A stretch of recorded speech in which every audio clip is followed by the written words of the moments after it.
But more than anything, I feel like what's really been a powerful piece, I feel like in the work that we've done, is that we've kind of removed ourselves in a certain extent of what the nonprofit model is in community organizing. You know, we're not a nonprofit organization. You know what I mean? We started off just 3 of us, but I can happily say that I feel like the vision of Rebel Diaz has expanded to more than just 3 people. We now have an actual community space, the Rebel Diaz Arts Collective, which we opened up in 2008, at the end of 2008.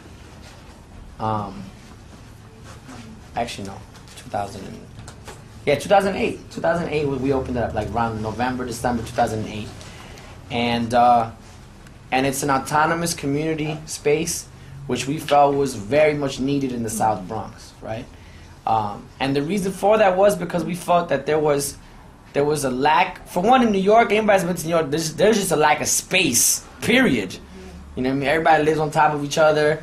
But more than that, I felt like a space that really addressed like the needs of like the hip hop community. Like, we met mad, performers that didn't have access to studios, access to rehearsal. Like, how many bands, get on stage, young people, they sound horrible because they've never practiced. Like, their only time practicing on an actual mic, and on a stage with their DJs when they're performing live. So we wanted a space that could, actually provide that rehearsal time. Art space, murals. Like, how many graffiti artists are there in the Bronx that don't get to do murals? You know what I mean? Unless you're like in the most known crews, you're not gonna be able to actually practice. So the idea of opening up a space kind of came from us doing the work through the music. Like, we were on tour in Berlin, and we get to Berlin, and here we are, mad far from the birthplace of hip hop, from the Bronx where we live, and there's like 10 hip hop community centers there, and these are like you know what I'm saying, like schools, like literally, like the dudes are like, oh, and here we have like the breakdancing room. We walk into a school, like a whole classroom of like little German b-boys like snapping, you know what I'm saying, like, and then like the whole like, and we come back with like that energy, like, yo, we need to get something like this in the Bronx, right? And what happens the day that we get back, the day we come back from Berlin, me and my brother get arrested for standing up, like basically trying to translate for an immigrant vegetable vendor in the Bronx. And so that kind of fueled us more, like, man, these dudes are locking us up. We got to really open up a space. So in November of 2008, we came across this abandoned cider factory in the Bronx. And it was a complete disaster up in that spot. I'm talking about, they had, like, the people that had been there before us, I guess, never threw away the garbage. They just throw it like in like a little back area. So there was literally a mountain, I'm talking about like 10 feet tall, of just straight garbage. So we kind of like, we got lucky in the sense that this brother from this organization called Friends of Brook Park, I don't know if you're familiar with them. They do a lot of like, environmental justice work. He had come across the space and like happened to know like the daughter-in-law of like the owner who owns the whole block. Like, this dude, like one of these old like landowners. He just literally owns the whole block on Austin Place in the Bronx. So that spot was abandoned. He wasn't trying to clean it up or nothing. So we came at him like, look, like, we're gonna turn this into some positive, into a community space, but you gotta give us like a long-term lease, because I'm not gonna go in there, clean up your spot and fix your electricity, and then you kick me out a year later. So our whole piece was like, all right, so we built with him. We were able to get a 5-year lease. So we kind of had like a vision, because now we could plan for the next 5 years. And that's pretty much what's happened. We've been learning as we've gone along. Like, my whole piece was like, if I couldn't, like, as an organizer, I was like, and when I say that I was kind of tired of working with the nonprofits, it's because I felt that funding was dictating the work that was being done. Like, I'm here in the South Bronx, and I'm working with youth, and they tell me to be a youth organizer, and the kids are like, man, I'm getting harassed every day by the police, or you know what I'm saying, I can't get a job, like, simple, like real life situations. And then they got me working with them, like, oh, let's go do asthma, which, not to say that it's not needed to do work with asthma in the Bronx, because it's got some of the highest percentages of asthma, but it was because there was a grant that said, this is the organizing that you're gonna do, and you're gonna organize around asthma. So I'm like, yeah, there's asthma, there's diabetes, there's all kind of health issues in our community. But what was the work that the youth wanted to do? It wasn't that. They didn't want to do work around asthma. They wanted to do work around the school safety officials that were making their life impossible every morning when they walk into the school. So it was like, what type of real organizing is, and what type of real trust is being built? Like, even where I was working at, there was like, the staff wasn't even from the community.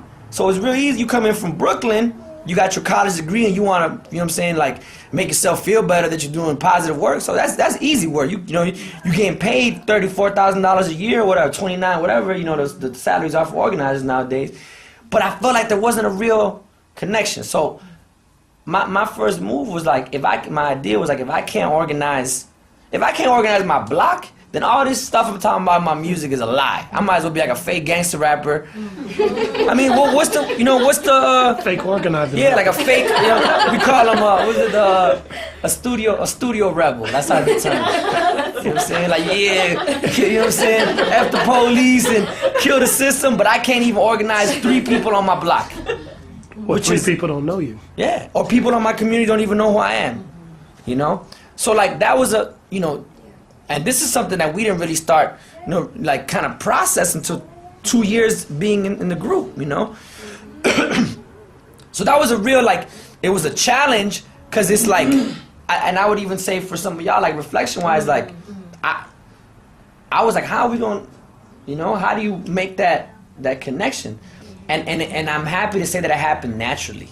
You know what I mean? Like, I have been, because like I'm from Chicago. Everybody knows from Chicago, we're a real neighborhood-oriented city. Like, I don't, what I'm saying? Like, I'm from the Bronx. I'm not gonna hang out with people in Brooklyn. I'm living in the Bronx. So I started making friends on the block, like, but through, like, very much like the same way you make friends when you're younger. Like, it's Saturday, it's a nice day, there's a basketball court right across the street from my house. I'm gonna go play ball.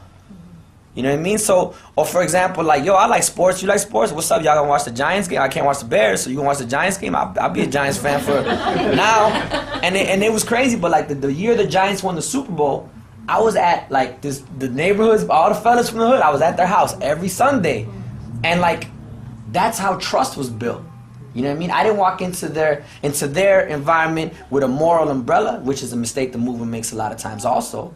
You know what I mean? Like, we talk about changing the system and changing the world, but we walk around with a moral umbrella. Like, okay, well, I'm going to judge you because you smoke weed. I'm going to judge you because you drink.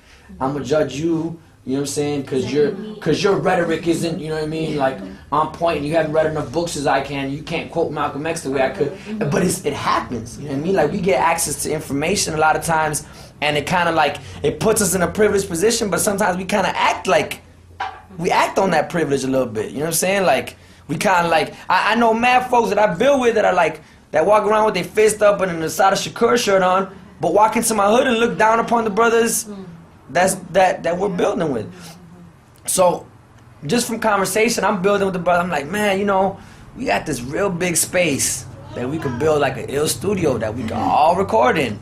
And then it just turned, that's how it happened. One of my boys like, man, I'm a carpenter. I ain't had a job like in 2 years, but I know how to, you get me the materials, I'll build you a studio. And then the other dude, my boy Tito, who, even like you start seeing the value in people, who Tito smoked 20, 30 blunts a day, and I'm looking at him like, man, there's no way Tito could support this movement in any way. High as hell the whole time. You know what I mean? And Tito comes out like, from one of his like, man, I'm an electrician, B. Like, I'm like, what the, you know what I'm saying? Like, you start seeing like this, you know what I'm saying? Like the real like talents in folks and like what they bring to the table. And literally like it was 12, the whole crew was 12 of us. They're all from my block, And here we are a year and a half later, and you see the change in the music that they're making, you know what I mean? Like before, and it was like, when I say it was an organic process, it really happened. Like, I couldn't read about it in a book and planned it any way better. It was something that just kind of happened, And what happened is we built, with them building the studio, working in there for like 2 weeks, there's real camaraderie built, you know what I mean? And there's also like an ownership of the space. Like, here we are in Austin, and this Sunday there's gonna be a huge performance going on, a play, and we're not even there. You know what I mean? And that was like the ultimate goal, was that we could provide a space that La Theyre or Rod from Rebel didn't have to be there, that the space is ran by the community. Up in 2008, at the end of 2008, actually no, 2008. 2008 we opened it up, like around November group. But more than anything, I feel like what's really been a powerful piece, I feel like in the work that we've done, is that we've kind of removed ourselves December 2008, and it's an autonomous community space, which we felt was very much needed in the South Bronx, right? And the reason for that was because I can happily say that I feel like the vision of Rebel Diaz has expanded to more than just 3 people. We now have an actual community space, the Rebel Diaz Arts Collective, which we opened up in a certain extent of what the nonprofit model is in community organizing. You know, we're not a nonprofit organization. You know what I mean? We started off just 3 of us, but I